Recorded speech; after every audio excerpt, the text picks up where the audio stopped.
Hey Ben, How's it going? good. How are you? Good. I like your view back there. Thank you. I appreciate it. Yeah, I do too. I enjoy it. So that's your Um, new. Is that your new office? No. no, this is where I live. Um, Oh, nice. this is my office within where I live. Ah, So this is just kind of the backdrop n- that I use for YouTube and everything, and kind of sometimes I'll usually flip around and work from the other side so that I can enjoy this view.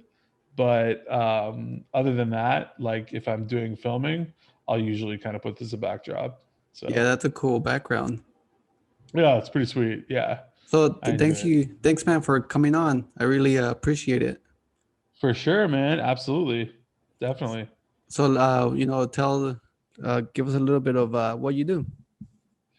Yeah. So my name is Ben Nader.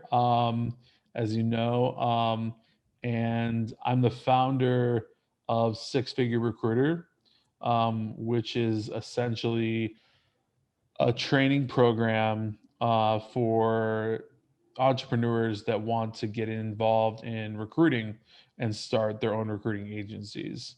So that's my main element that I'm working on. I also run my own recruiting agency, um, and I'm also working on a software venture right now. And I've got a pretty full plate. Yeah. Um, but those are my main things right now. Okay. Very nice. So does recruit? Are you the are you the only one that works for your recruiting agency, or do you got other employees that also work for you? So I don't have other employees. I've recently started contracting my girlfriend to do Oh, some work for me, nice. as 1099, just to pick up some of the slack on calls and interviews and things like that. Um, because what I do is really time consuming, considering not just the six figure recruiter program, but also my YouTube channel, the Facebook group I run. I think that's maybe where we connected. Yes. Yeah, in the Facebook group. So, Yes.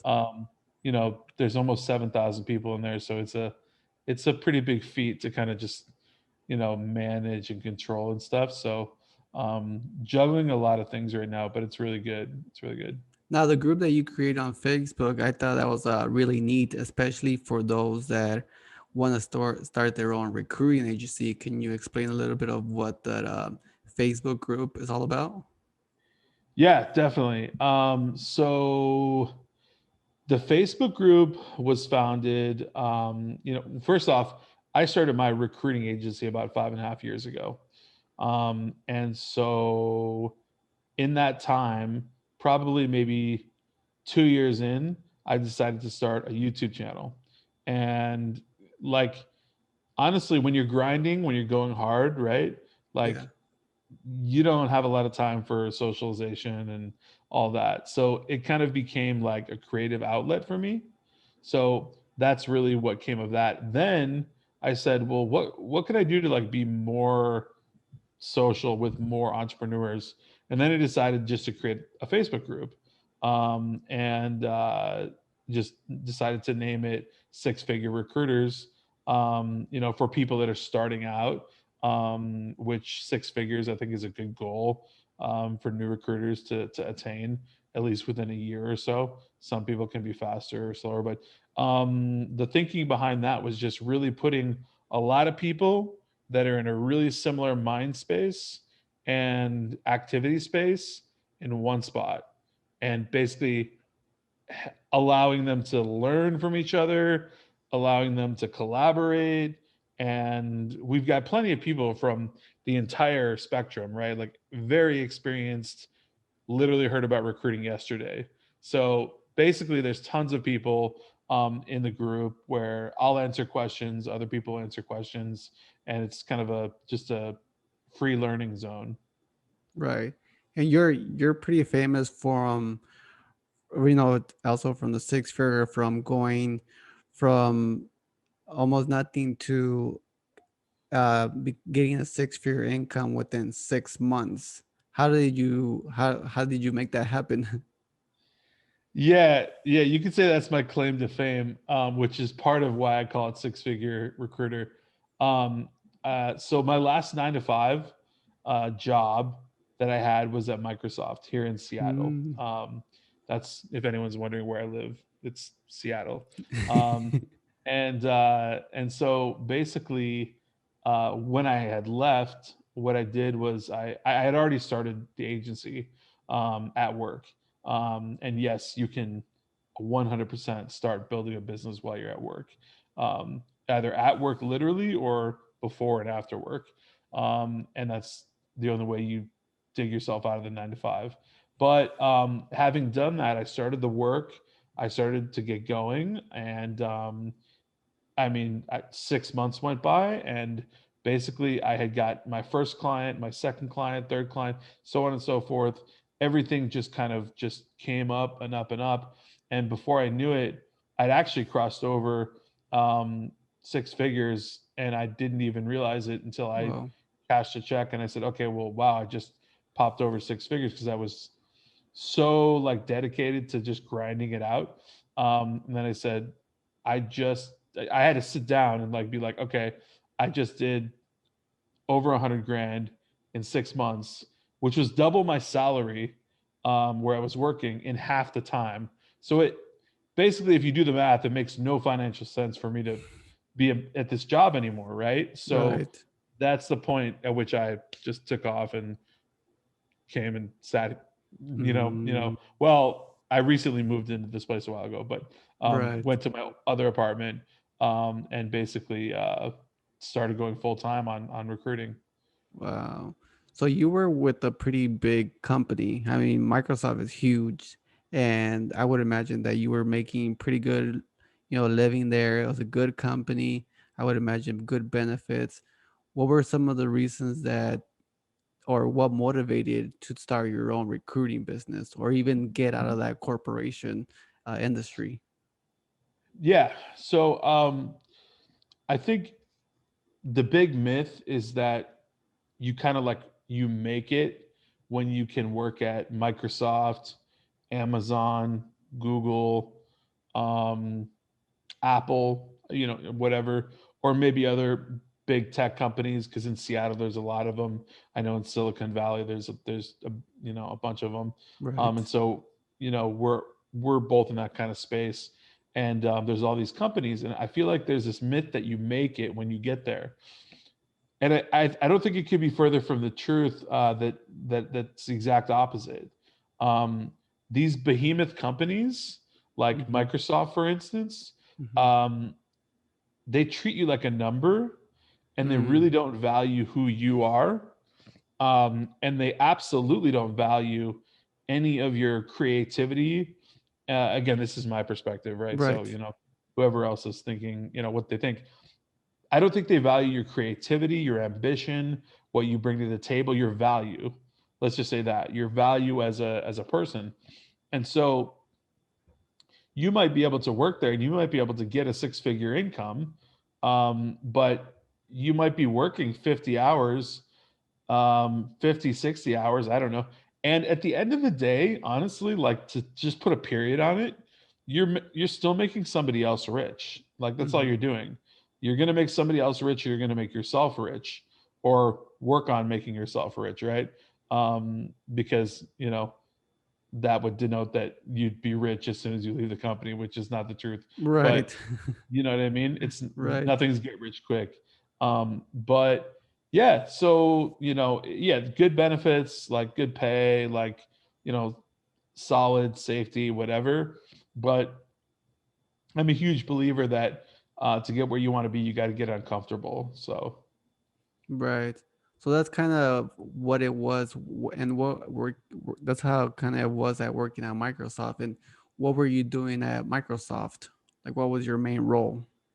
So I worked for the Bing Maps Oh, team. So it's super nichey. If anyone listening to this remembers or watching remembers Bing, I don't think a lot of people type in Bing. I think they just use No. Google, but yeah. But Bing still exists, and just like Google Maps, there's Bing Maps, and companies would use Bing Maps. And my official um, title and my official duty was an account relationship manager. Okay. And so basically, what I would do is talk to the tech guys or gals at big companies like Papa John's, for instance, and Mm-hmm. Papa John's, or like pizza chains, and like just big companies that used like their store locator like map, would be like licensed through Bing Maps. So Okay. they would just need like credits, and we'd just be like, okay, here's how many credits you need, and that's it. So it's actually kind of funny because you asked that. Those kind of things that I had to do in that position only took me like 2.5 hours out of my 8-hour day. Really? So it really led me down a pathway where, and I don't believe in coincidences whatsoever at all. I don't think there's any coincidences. I think things happen for your betterment. I don't think they just Mm-hmm. happen for a reason. I think Mm-hmm. they happen for your betterment. And I think if you've watched my YouTube, you'll see I'm really big on mindset and Right. think metaphysics. And with that being said, it left me with so much time to think and so much time to basically plot and execute on what I was doing. And Mm-hmm. so that gave me a good runway to start. Right.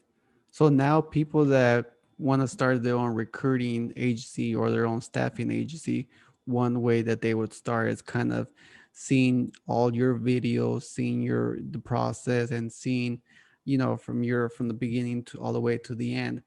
How were you? I mean, you were part of the Microsoft, so how were you able to jump from the recruiting when you were at Microsoft? It's a great question. It's a really good question. So prior to Microsoft, I was in a digital marketing sales role. I was in another account management role where I dealt with a lot of people all the time, kind of Mm-hmm. like a customer service, but not really, managing their accounts. And then previous to that, I was actually in a construction project engineer role, which I totally disliked. But basically, I had worked in these capacities where there was sales, there was customer service elements, and there were just tech elements, right? So basically, when you put all that stuff together, you know, plus the fact that I'd been an entrepreneur since God knows when.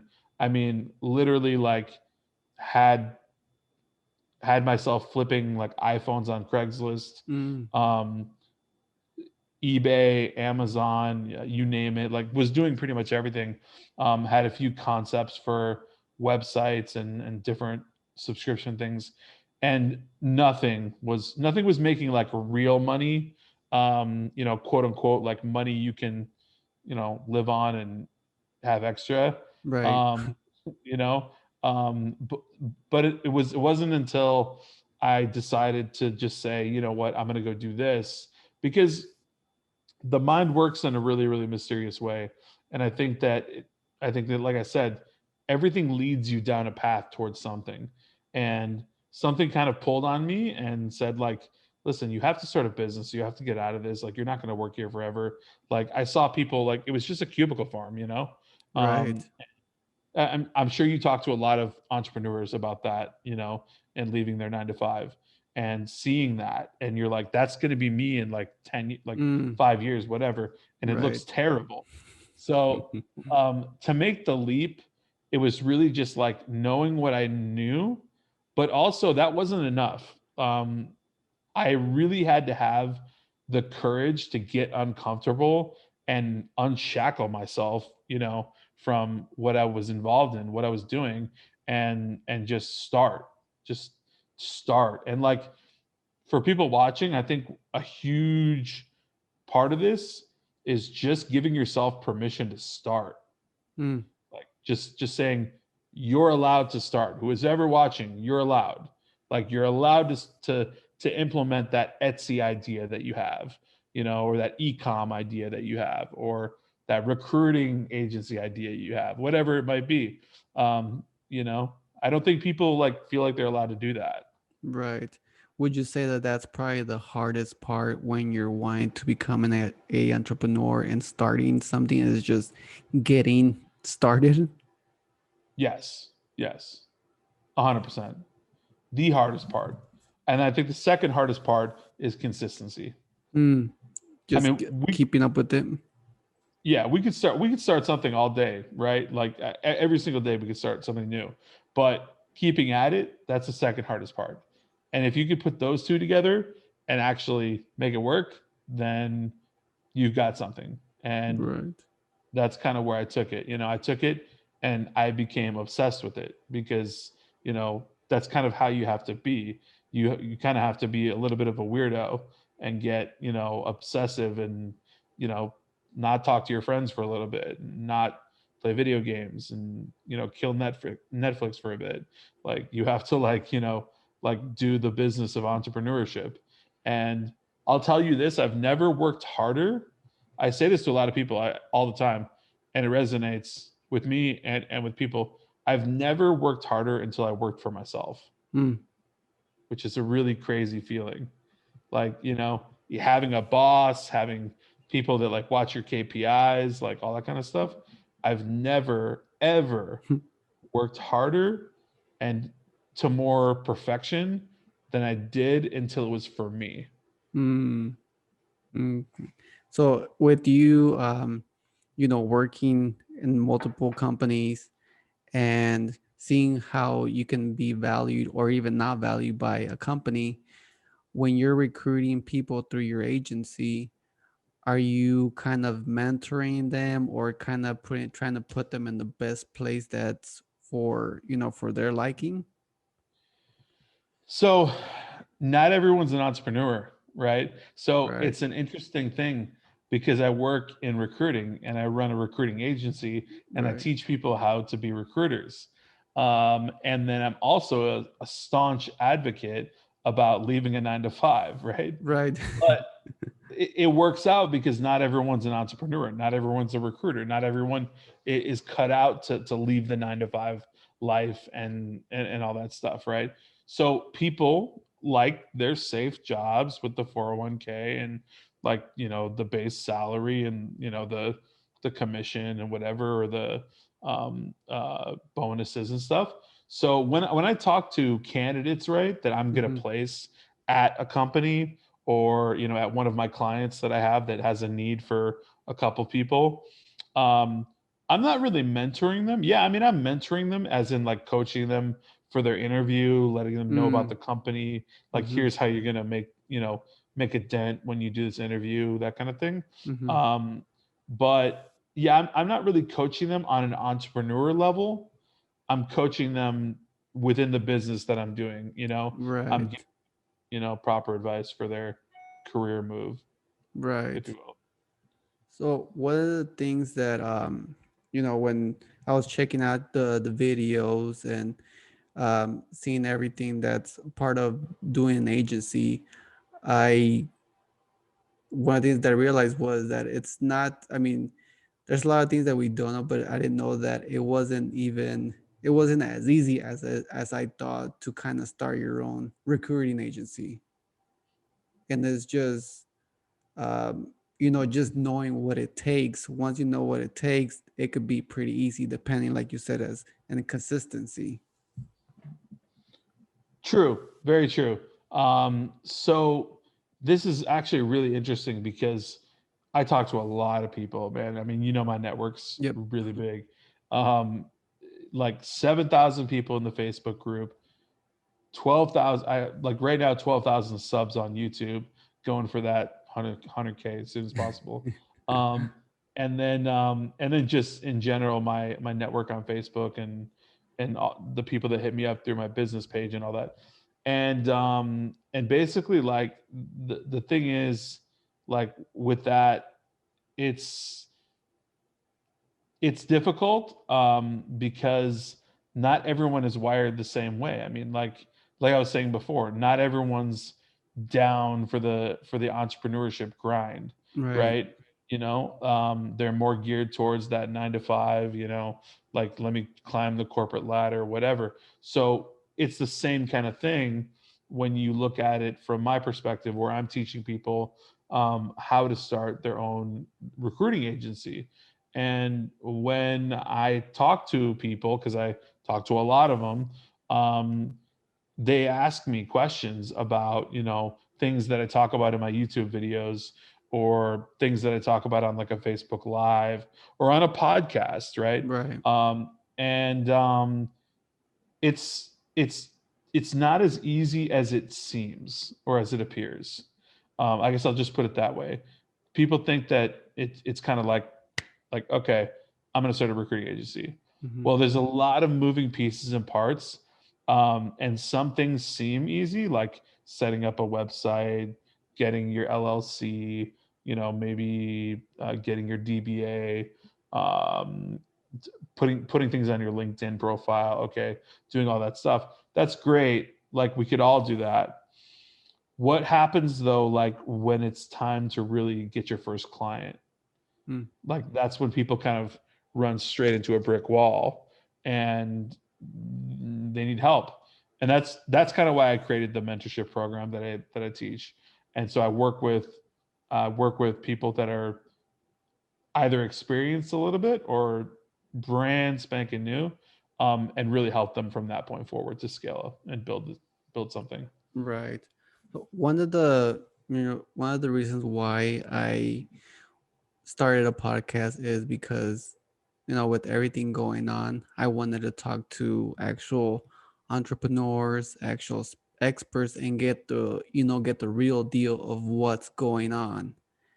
So that was one of the goals, right? For me to kind of provide the public with, because obviously I'm not an expert and I don't know the answer to everything.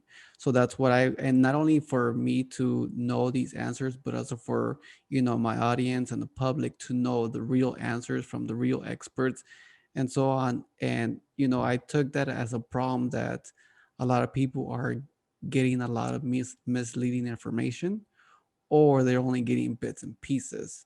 So Hmm. that this podcast was kind of my solution to that problem in my head. What would you say your problem or your solution to what problem it was, or what solution to a problem was it?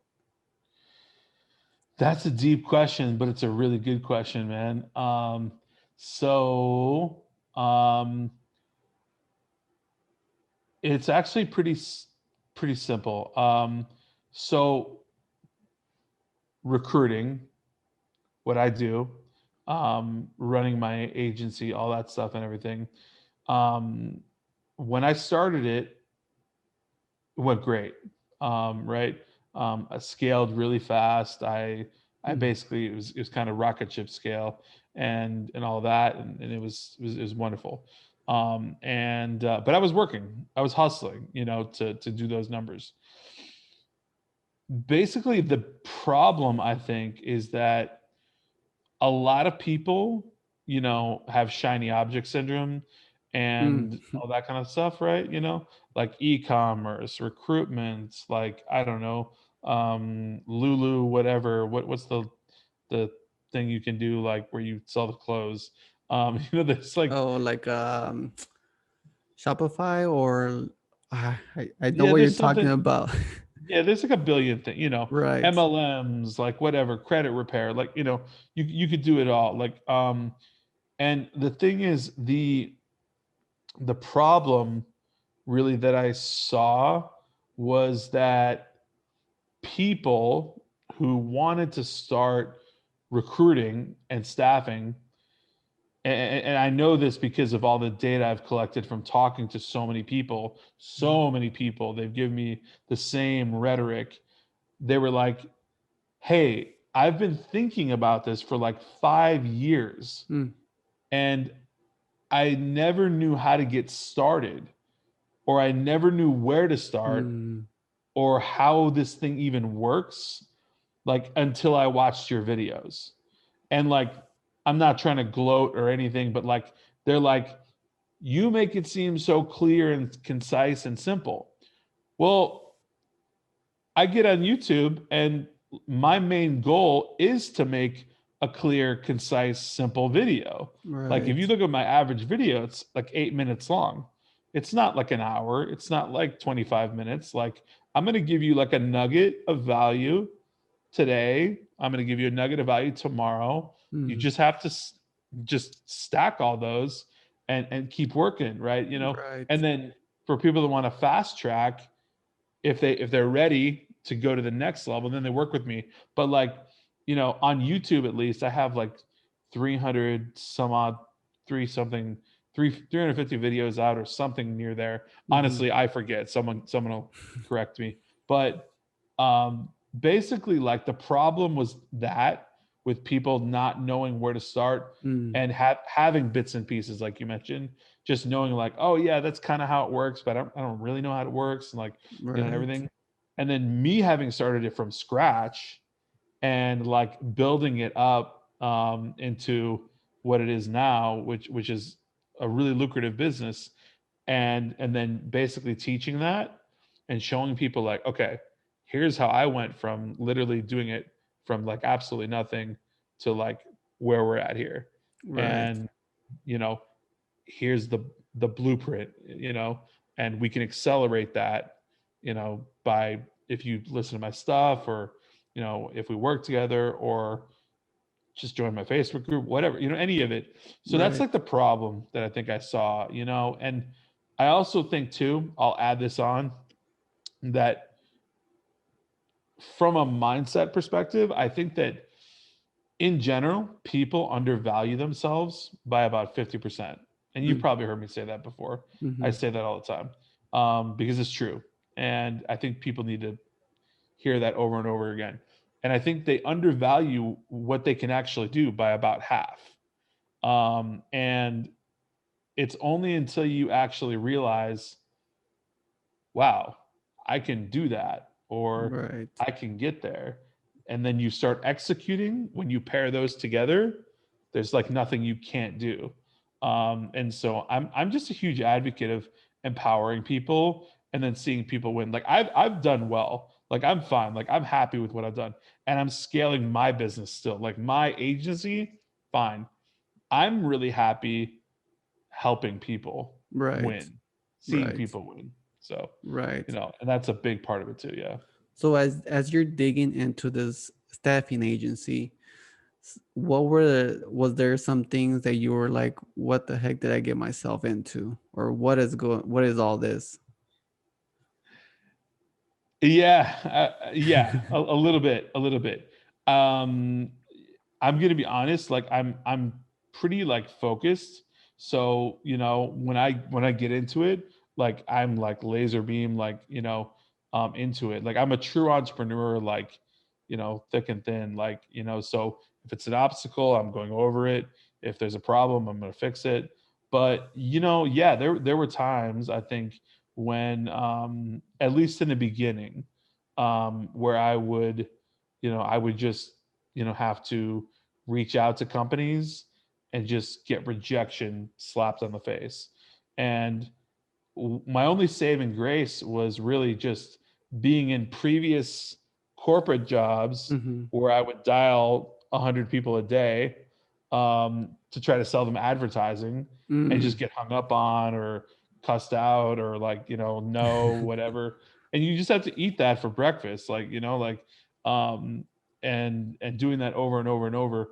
And so I kind of had that bone already built in, Mm. so that was a little advantageous to me. But to other people, I don't think a lot of people are like at that level. They can grow there. They just have to be open to growing there, Right. if that makes sense. But yeah, no, I think it just taking that in perspective, and just kind of understanding that it's not a, like any business is not a get rich quick, right? Any business is not a get rich overnight. Um, every business is going to have its pitfalls, It's turmoil. It's, oh, we have to completely restart from scratch on this thing. Like every business is going to have that. And not to be super cliche, but like when you can become the palm tree and not the oak tree, that's when you really win, because then you know how to fix things like that and just keep going. Right. From trying to get a hold of, clients, trying to get a hold of candidates, signing contracts, and just, the risk of your, candidate even not going to the job that they're supposed to. What would be the most stressful, thing about a staffing agency? It's a good question. I would say it's likely not getting enough candidates, or Mm, I'm sorry, clients, not clients. signing enough clients, because clients are really the lifeblood in recruiting of your process, Right. right? So if you own a company and I come to you and I say, hey, here's my value proposition XYZ, I want to be able to, service your company, and if you just, give me a yes, awesome, I can start working on my candidates and do all that process because it's a little bit easier. Um, but if you give me a no, it means I have to kind of wrap it up and start from scratch and go find a new client, right? But that's kind of what drives me, because while I always say recruiting is not sales, Mm, there's an element there that is still the hunt, if you will, right? okay. So you're consistently hunting, So that's why recruiting, I think, is perfect for anyone that's come from sales, Mm, mm-hmm, a customer service background, account management.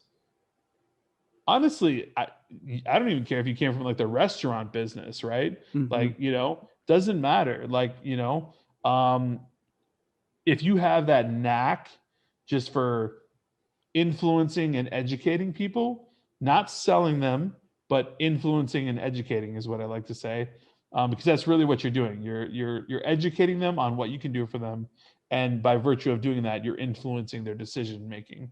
Right. Like, I'm going to save you XYZ amount of money, so you should work with me, and then that should influence them.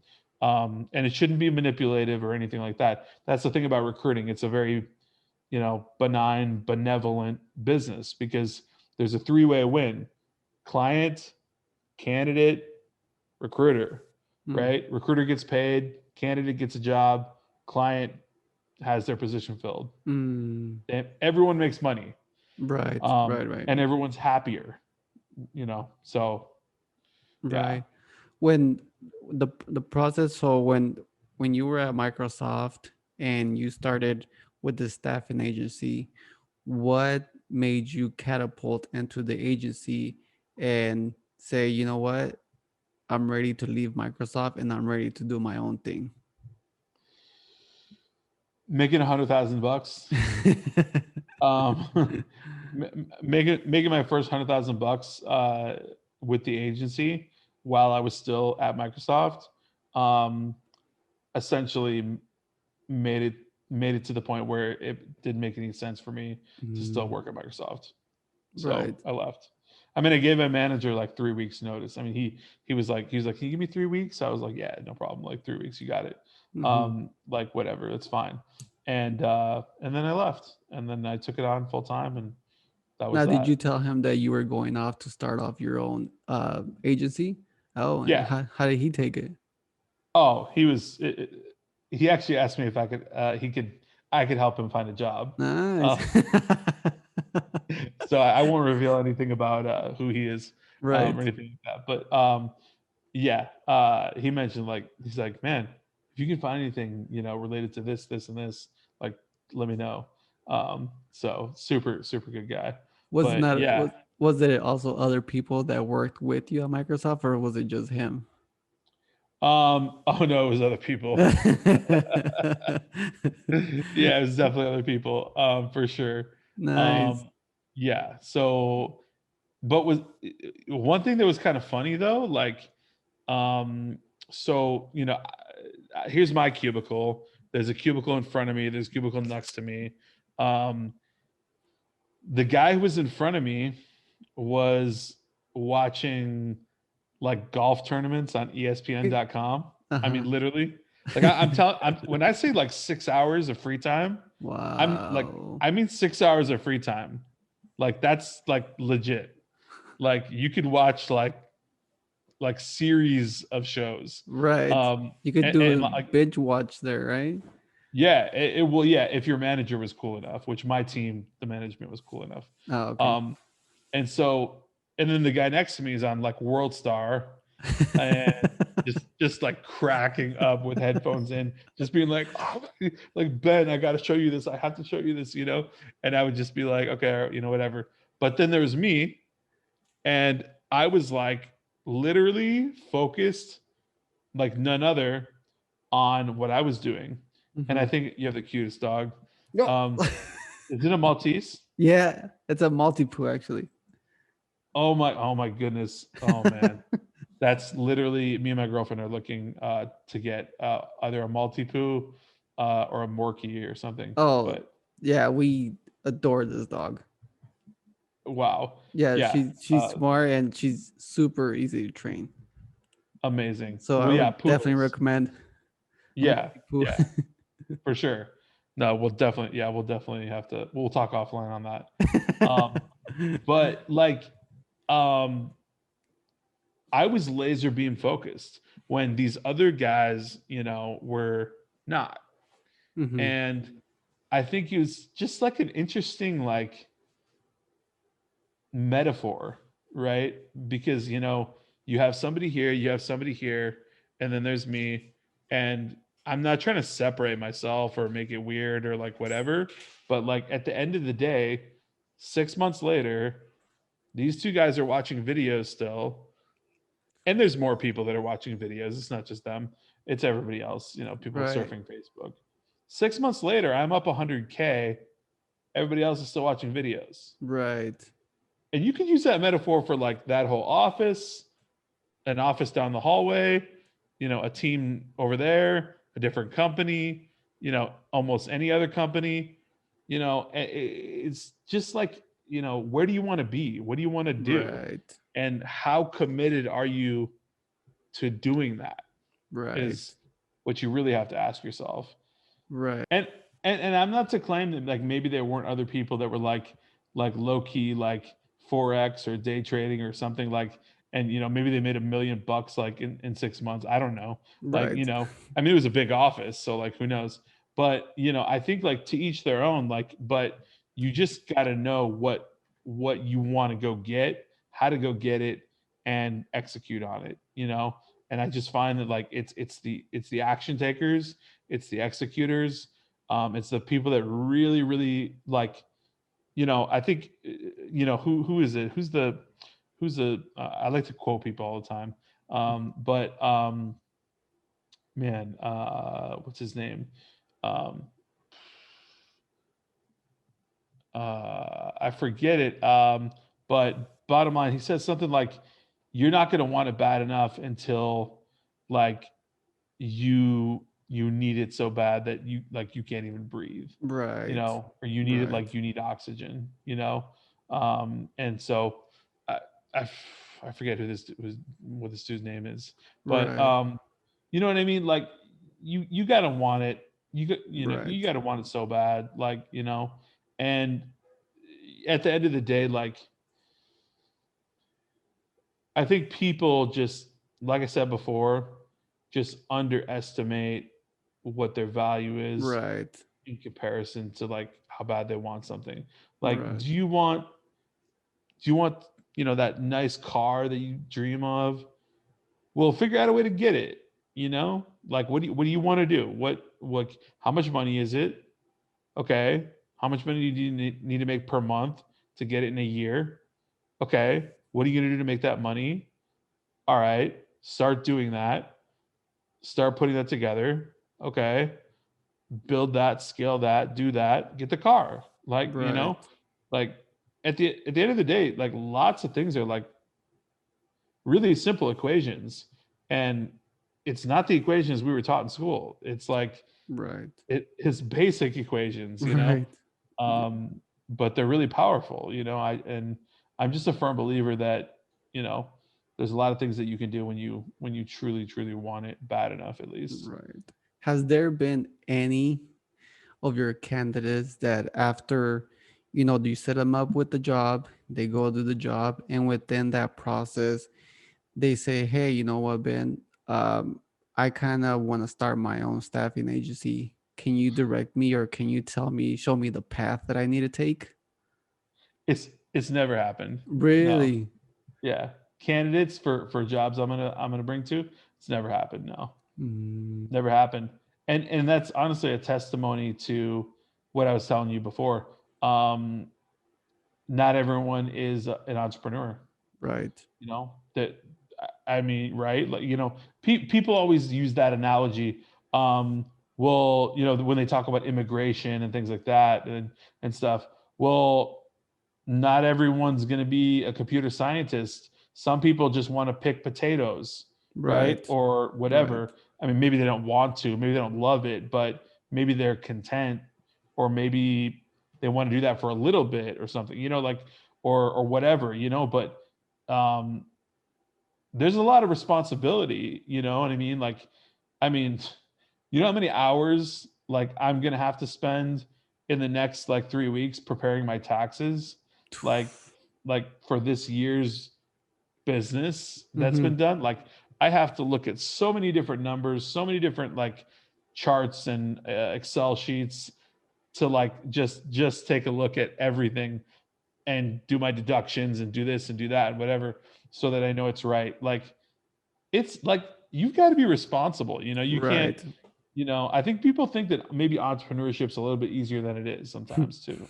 Right. Like, it's no joke, it's no game. Yeah. Um, And I'm you pretty know, sure, I feel like every time we get hit with like a pandemic or an economy crash, we always get this little surge of entrepreneurs, because then you wake those people up and they really, they really acknowledge what's going on, and they say, okay, you know what, I need to make something happen, because if this were to happen again, then I'm definitely screwed. And I mean, I've seen people that are, even after the pandemic, they lost their jobs and now they're starting their own companies. But yep. those are the people that have to wait for something to happen in order for them to realize it with themselves. Couldn't agree more. Absolutely. 80% of the people that I teach in my paid mentor program, Hmm. they are basically completely unemployed. Wow. They're fully in on recruiting. They're starting their agency. They've just like either been furloughed, been let go, or they chose to leave their job Hmm. because of the reasons that you kind of stated, Right. and they're just light bulb moment, ready to go. They're like, you know what? I was doing like HR, I was doing recruiting, corporate recruiting, I was doing you name it. And they're like, I decided I want to do something for myself, and I Right. need to do something for myself, right? And I mean, maybe it's the fact that, there's so many people that we're losing all over the place, unfortunately. Um, and hopefully that ends really quickly.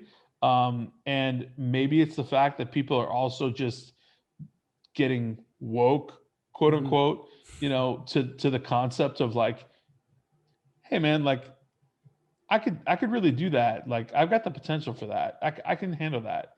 And Right. and then they start executing.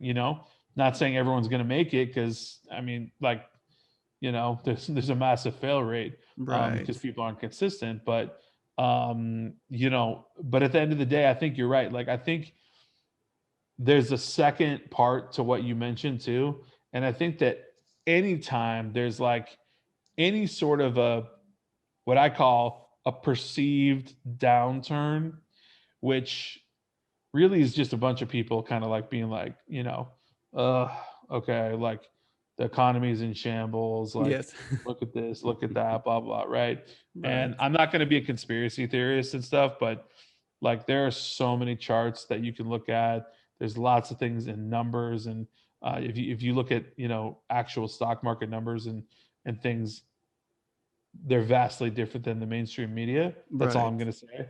But Right. bottom line is, when you're in a perceived downturn economically and all of that, people, entrepreneurs, um, shine. That's when they shine, because that's when they really start taking action and really, really start building and creating.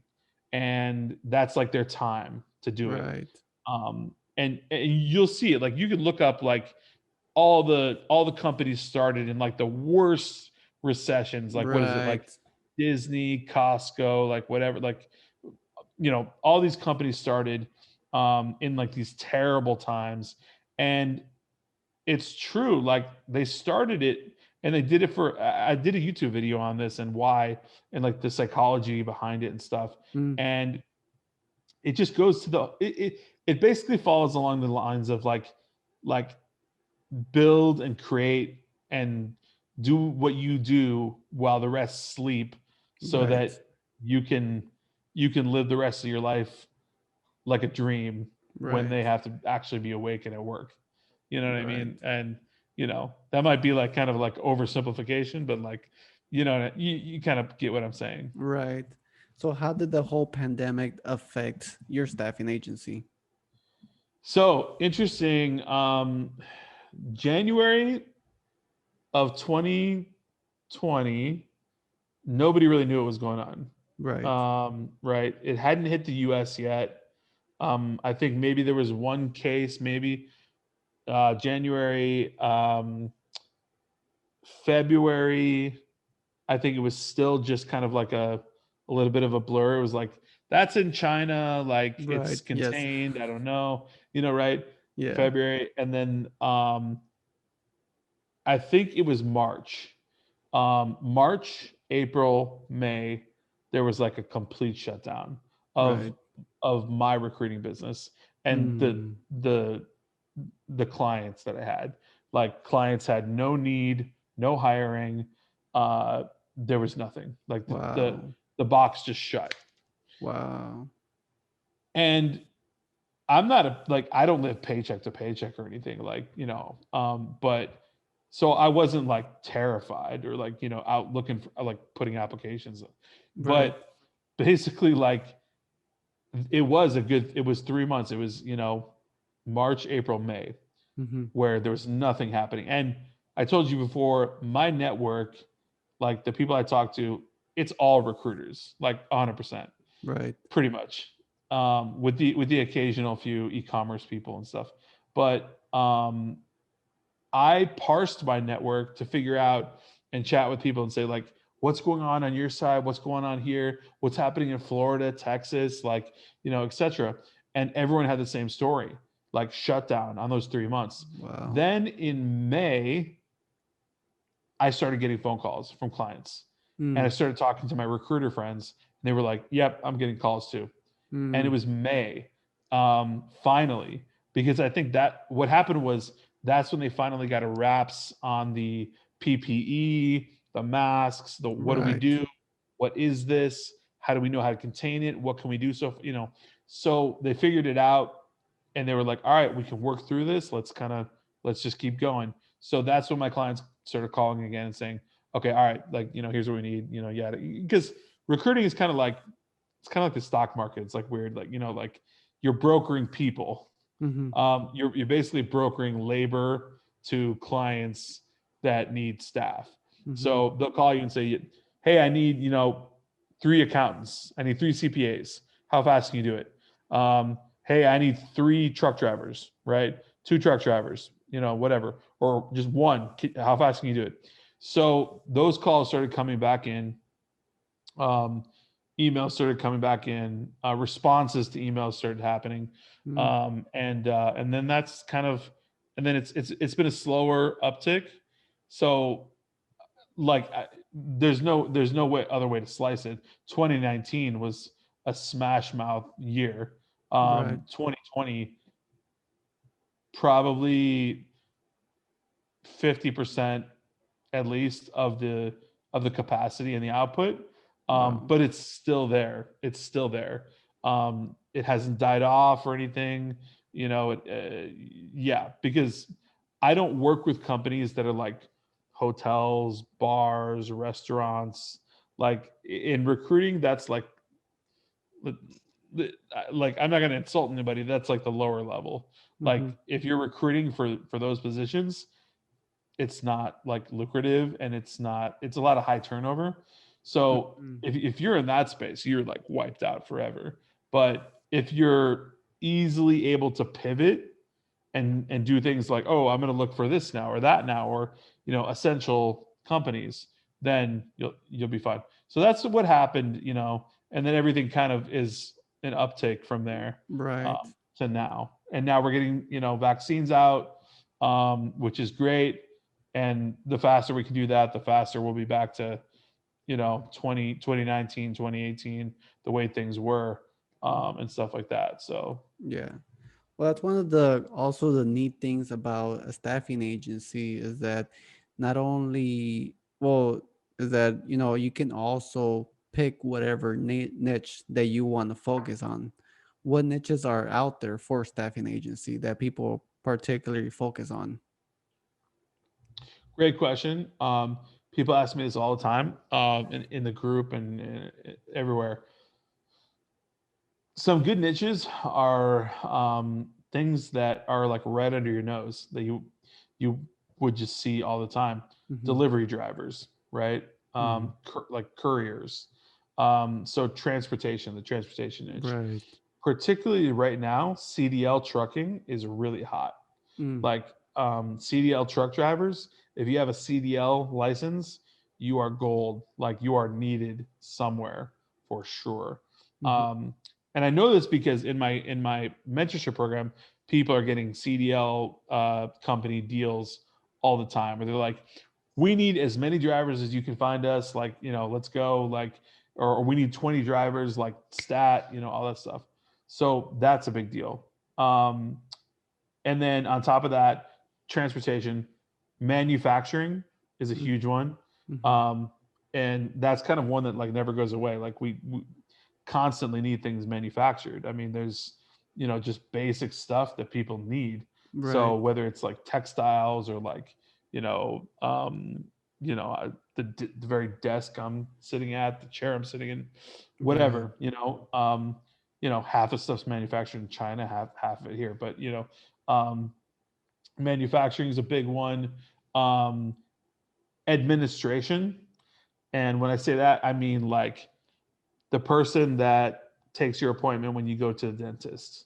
Hmm. Right? They're behind the computer. Like you would call them the secretary, receptionist, the admin basically.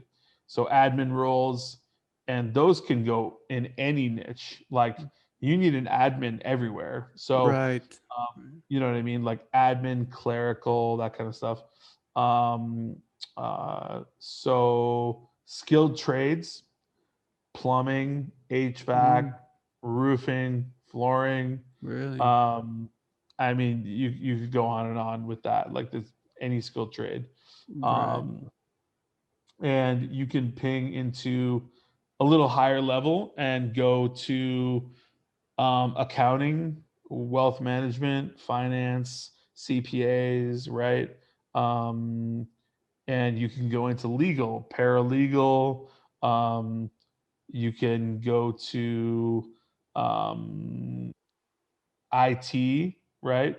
IT is a big one because it's very broad. Right. It's also very tall as a vertical as well. So, there's like network engineer, help desk specialist, there's, Java developer, JavaScript, you can go all through the languages, right? And find, whatever type of developer that you need. And you can get into IT. And that's where the way I explain it to people is there's low hanging fruit, and Mm-hmm. then there's the higher hanging fruit. Mm, And the low hanging fruit is kind of the first things that I mentioned, where you can get quick deals, right? mm, Like warehouse and logistics, for instance, is a place where you can easily get contracts. Just boom, right? Because they need people constantly. They're churning right. all the time. Um, Finance and like IT is going to be more of a little longer sales cycle, right? Mm-hmm. But at the end of the day, you're going to get paid more on your placement because it's a harder to find position.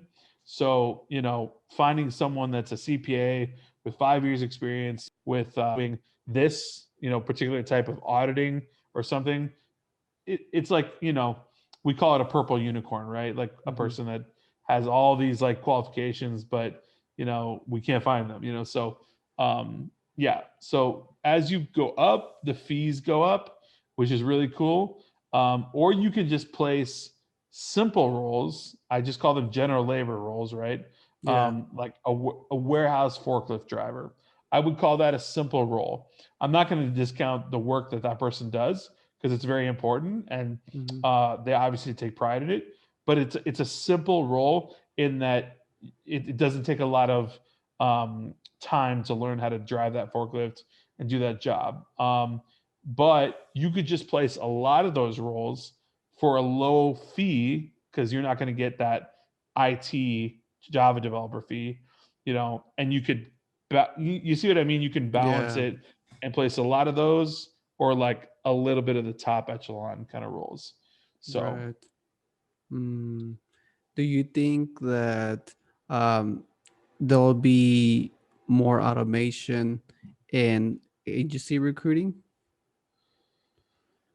I think there will, yes, I think there'll be automation for sure, in multiple aspects. I think there'll be automation tools that, well, there already are, Mm. that help us.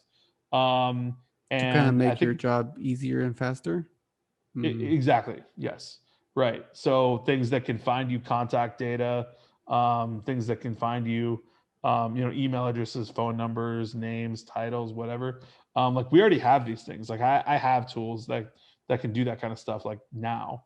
Mm. Um, and I mentioned to you previously when we first started talking, I'm actually working on a software venture with Mm. some co-partners for a tool that we're developing and soon to be announced and whatnot. But it's an automation tool.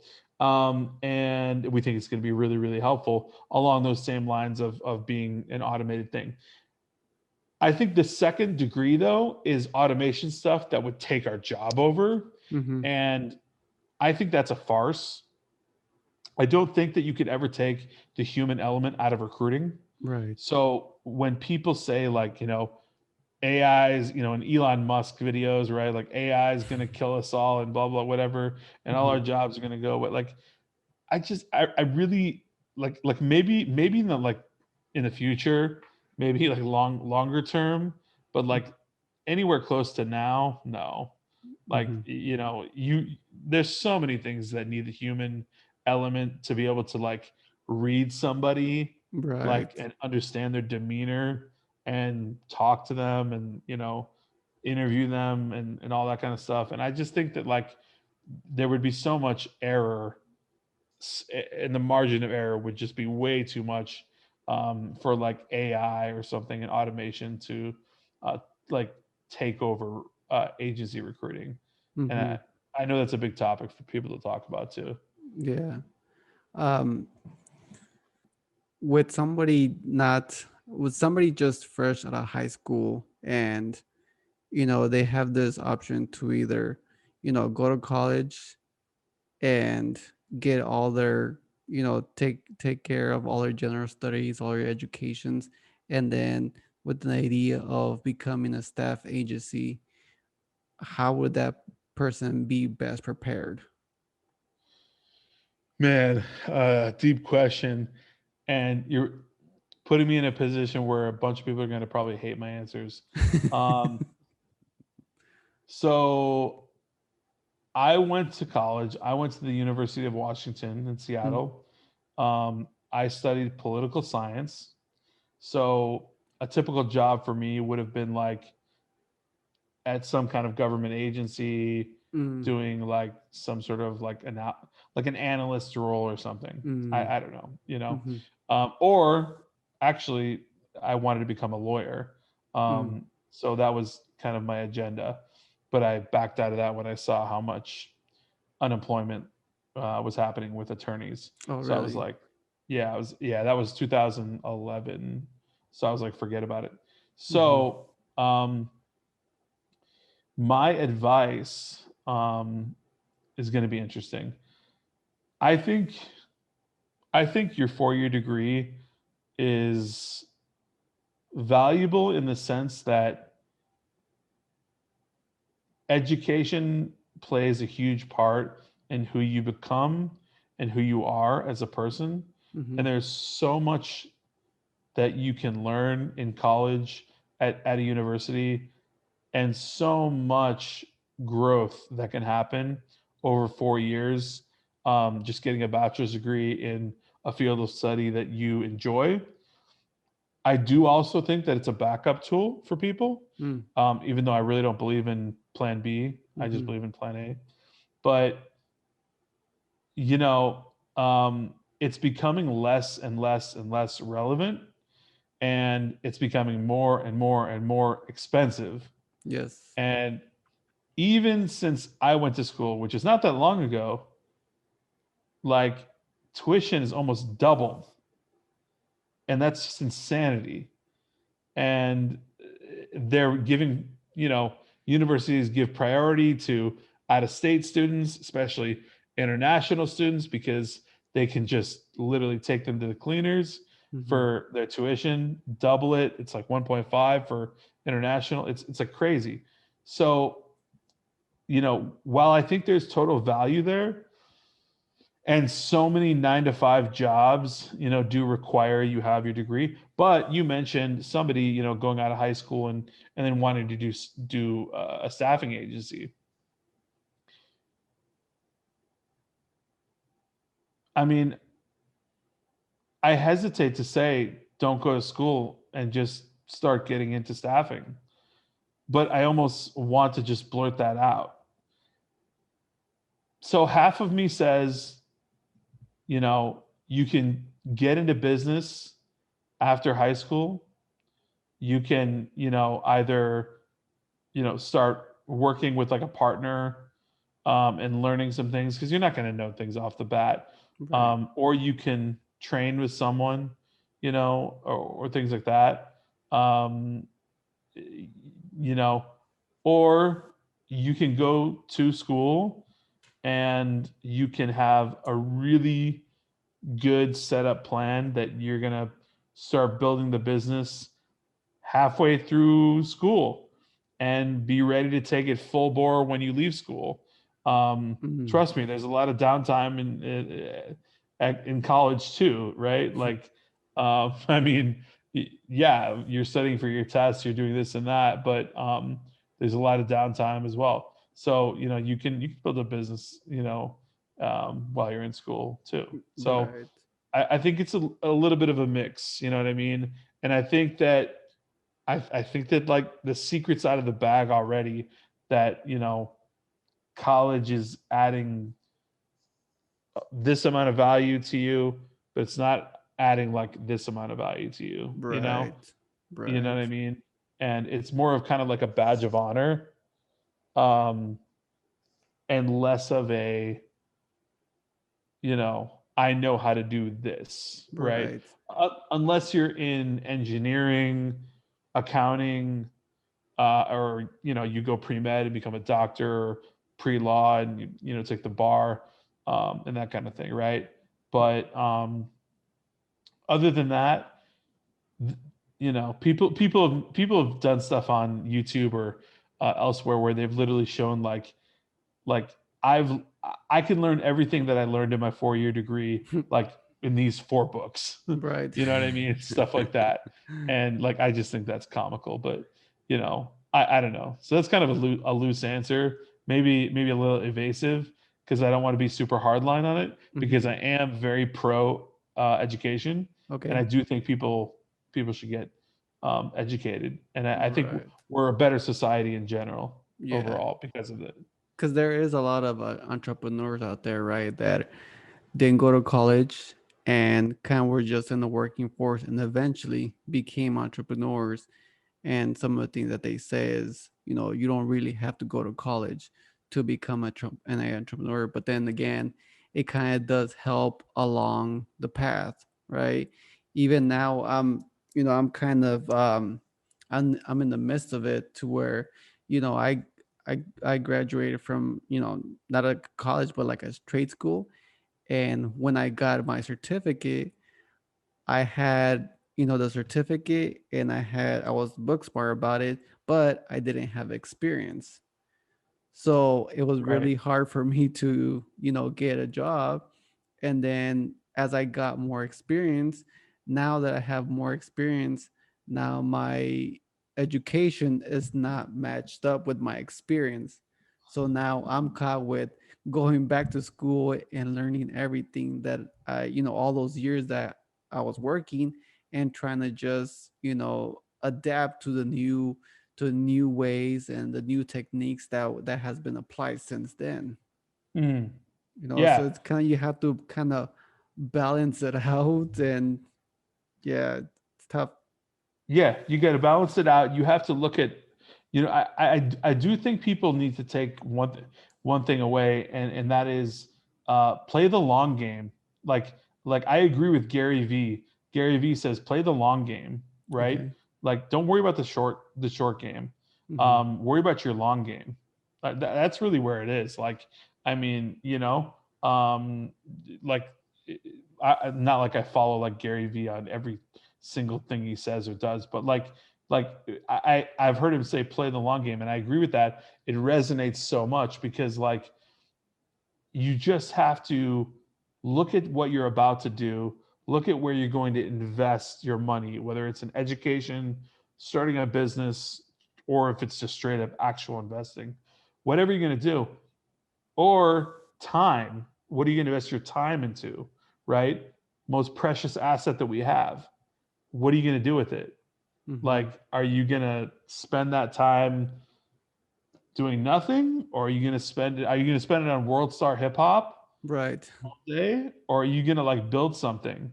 Like, because I could tell you which one's more productive right now, Mm-hmm. but you know what I mean. And I think people just need to look at the long game and understand like what's going to happen in the long game.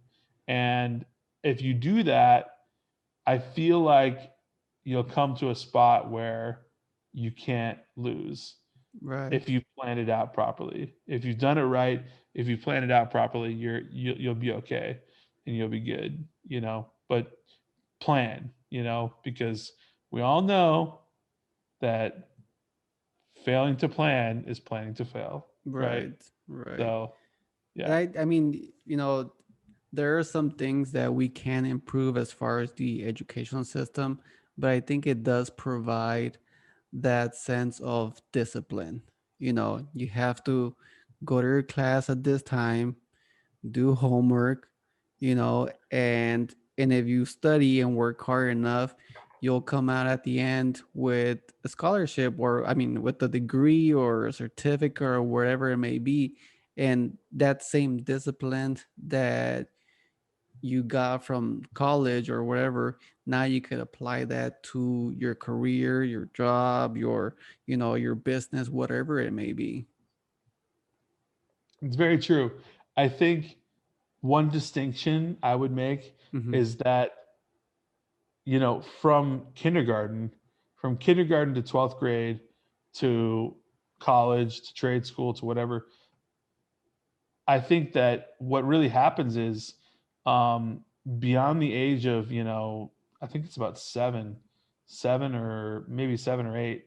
Um, like, below that, we're kind of just like free form, like doing whatever, going to school, like all of that.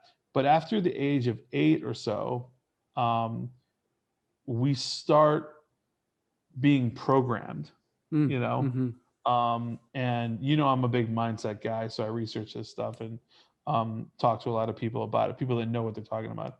And I'm an amateurist with this, but like um, like we become programmed, Right. after a certain age. I think it's either 8 or 11, somewhere in there. I've heard 7. Yeah. Okay, so 7.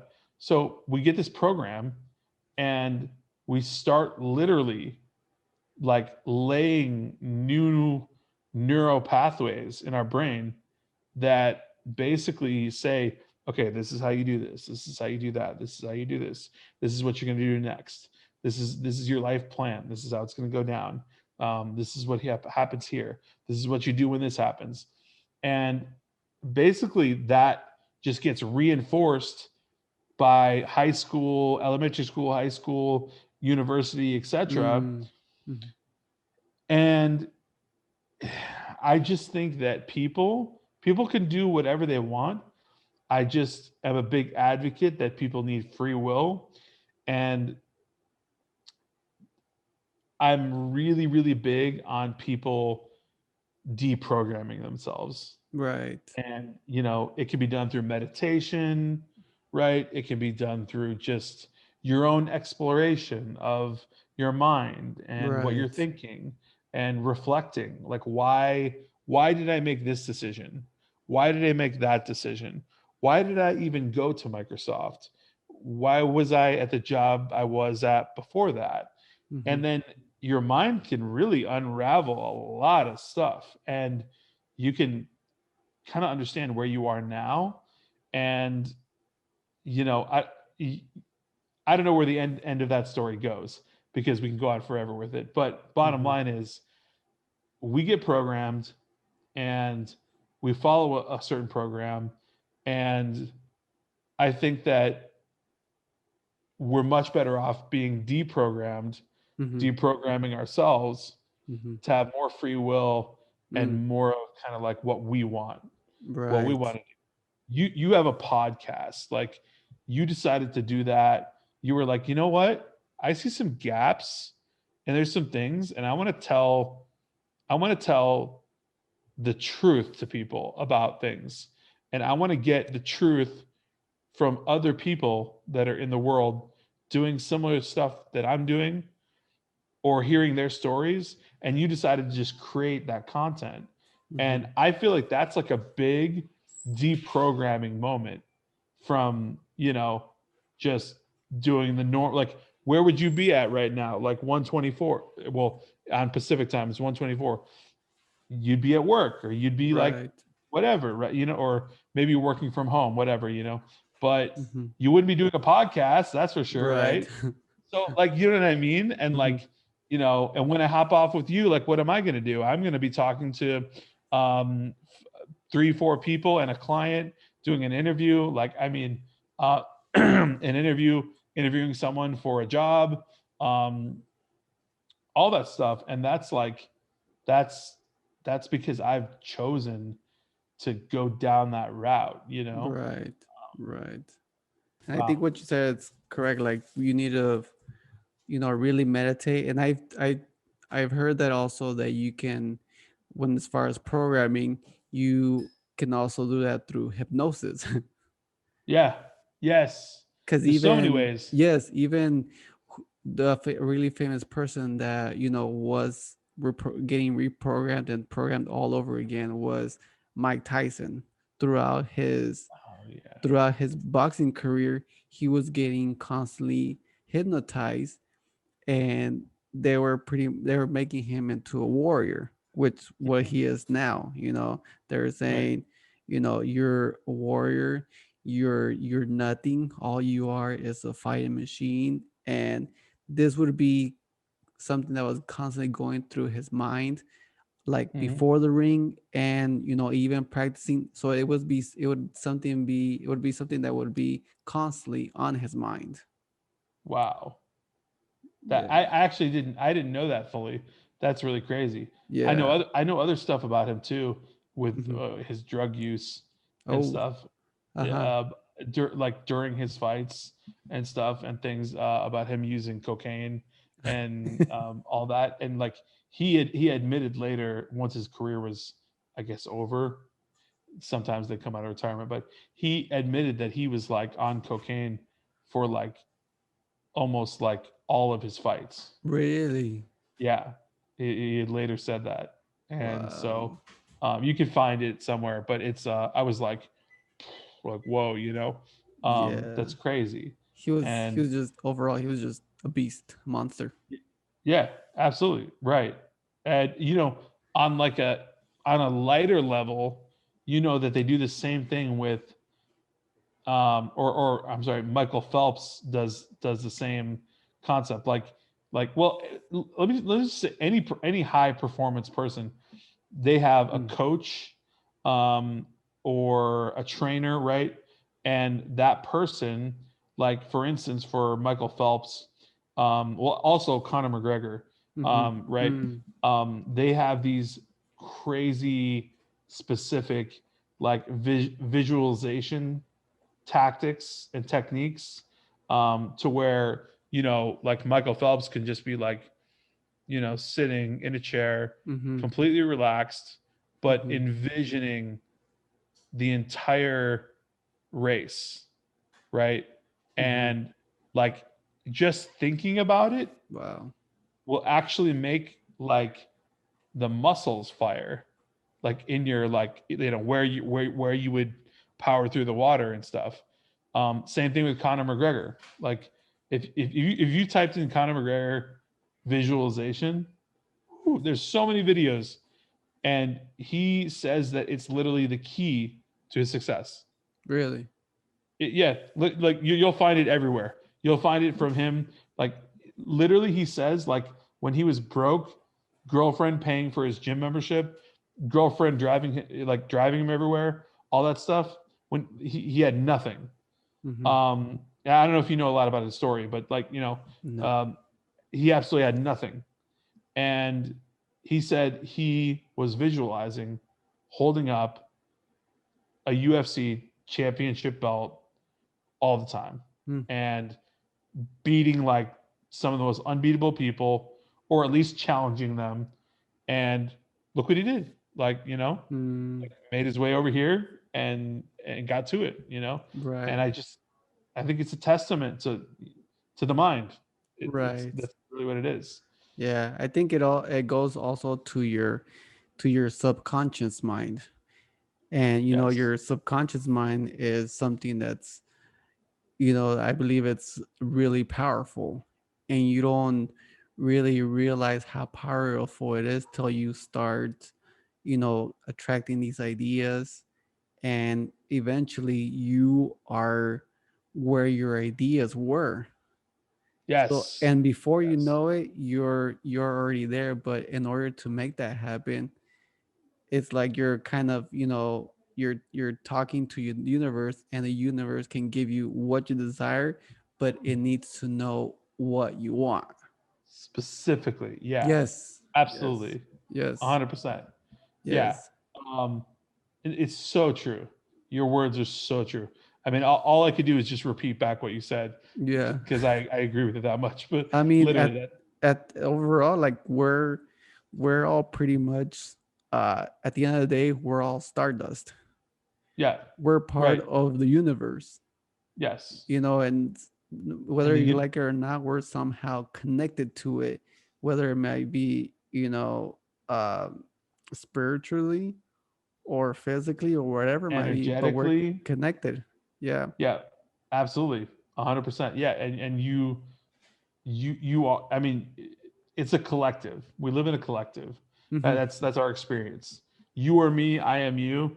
Like that's what it is. It literally, So when you have people's energy floating in one way or the other, like that's a collective. It means that everyone's energy is getting entangled. You know what I mean? And Hmm.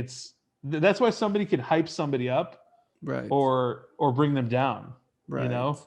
and that's also why I think it's really you bring up a really good point. Um, it's important to protect your energy too, Mm.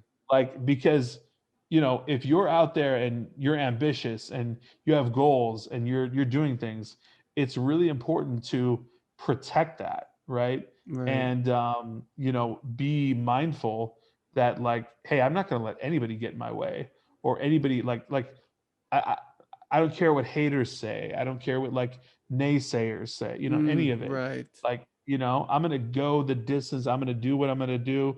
And I don't care what anyone has to say about it. And at the end of the day, I mean, look around, look at these peak performers, and, I mean, it's a pathway they take. Right. Um, you know, and that's really it. And they're just thinking on a different wavelength. They're on a higher vibration. Right. They're up on a bigger emotional intelligence than you know what I mean? Because like if you imagine somebody insults you, Right. um, some people will have the gut instinct turn around and just like sock somebody in the face, Right. right? Other people, right, will have emotional intelligence to the point where they're like, oh, that person is just projecting their own internal Mm. energy. That's Mhm. them. That's not me. Right. And I think that's a small example of how we really are in the world. We're just projecting our own energy out. And it's a really good way to kind of check yourself too. Mhm. Like, how am I feeling today? Why am I feeling this way? Right. Because at the Mhm. end of the day, it's really like, well, you're the creator of your own reality. Right. So you've got to check where your mind's at, check where you're, what are you doing? What habits are you doing? What activities are you doing? All that kind of stuff. So Right. you know, Right. So now you yeah, being a entrepreneur, owning your own staffing agency, being in control of your own schedule and not just, working 2 hours and knocking off the rest. What would you say, or what is it that now you love the most? so much to love about,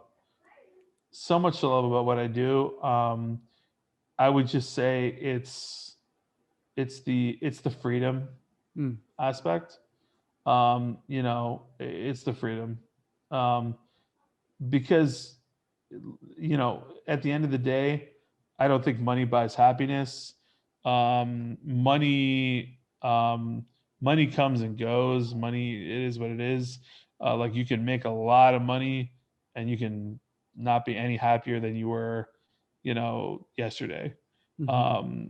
And that's been proven over and over and over. But so like being in control of your own income capacity, I think is awesome. Hmm. Um, Being able to scale your income is awesome. Being able to free up your schedule and do things like, oh, I'm gonna hop on a podcast today and I'm gonna Mm. do that, right? Hmm. And things like that. I think that's way more cool than Right. right, than having my own business, being able to say like, I'm the founder of such and such, whatever, blah blah blah. I get to put that on my LinkedIn. That's window dressing, bro. Like that's whatever. You know what I mean? Like it's way more cool to be like, hey, you want to be on a podcast? And like, yeah, like does Friday sound good? Yeah, like let's do it. Like Right. done. You know what I mean? Like Right. versus like, being like, oh, I gotta go to the doctor, I gotta get a note, like let me like ask my Right. boss. Like, you know what I mean? So I think the freedom is the biggest part because I think you can't operate at your optimal peak performance unless you have true freedom. True. True. Very good. All right, Ben. Thanks again, man, for doing this. I really enjoyed our conversation, and thank you for all the helpful information. And I wish you luck on all your future endeavors. Thank you, man. No, thank you for having me. I really appreciate all of the insightful questions and the really, really good conversation I think we had Yes. at the end here the whole time, but R- definitely like, on energy and all that kind of stuff. So right. I appreciate you. Yeah, man. Appreciate the And pod. Yeah, maybe later on we could have another podcast. But exactly. We'll do yeah, EP2. Yeah, for sure. stay in touch, Definitely, man. man. All right, man. All We'll right. do. Take care. All right. Take All right. care. Bye. Bye bye.